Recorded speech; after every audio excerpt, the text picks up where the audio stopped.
চট্টগ্রামের ব্যস্ত শহরের মাঝখানে এমন একটা শান্ত সুন্দর জায়গা যেখানে একসাথে পাবেন প্রকৃতি, আড্ডা আর পারিবারিক সময়। আজ আমরা চলে এসেছি, কিন্তু এখানে এমন কিছু দেখলাম যেটা দেখে একটু অবাকই হতে হলো। কি আছে এখানে? ঝর্ণা কেন শুকানো? আর নার্সারিতে কি দেখলাম? সব জানতে হলে ভিডিওটা শেষ পর্যন্ত দেখতে হবে। বিসমিল্লাহির রহমানির রহিম। আসসালামু আলাইকুম সবাইকে।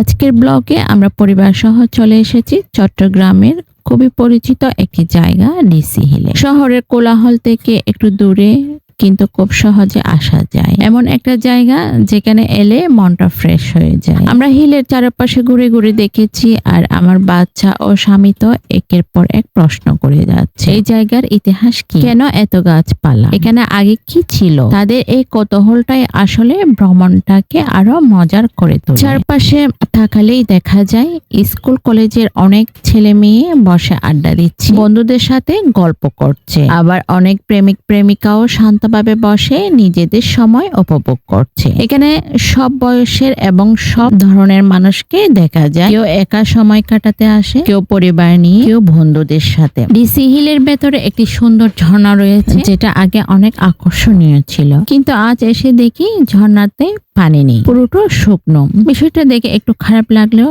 জায়গাটার পরিবেশ এখনো অনেক সুন্দর এবং উপভোগ করার মতো। ঝর্ণার পাশে রয়েছে একটি ছোট কিন্তু সুন্দর গাছের নার্সারি। আমরা সেখানে গিয়ে ঘুরে ঘুরে দেখলাম নানান ধরনের গাছের ছাড়া, ফুল গাছ, ফল গাছ, শোভা বর্ধনকারী গাছ সহ আরো অনেক কিছু। পরিবেশটা এতটা সতেজ আর সুন্দর ছিল যে কিছুক্ষণ দাঁড়িয়ে থাকলে মনটা ভালো হয়ে যায়। আমরা নার্সারিটা ভালোভাবে ঘুরে দেখেছি, বিভিন্ন গাছ চিনেছি এবং সময়টা দারুণ উপভোগ করেছি। প্রকৃতির এত কাছাকাছি আসার অনুভূতিটা সত্যি অন্যরকম। সব মিলিয়ে আজকের এই ছোট্ট ভ্রমণটা ছিল অনেক আনন্দময়, শান্ত আর সুন্দর একটি অভিজ্ঞতা। পরিবার নিয়ে এমন জায়গায় সময় কাটানো সত্যি জীবনের ছোট ছোট সুখগুলোর মধ্যে একটি।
আজ এইটুকু পর্যন্ত।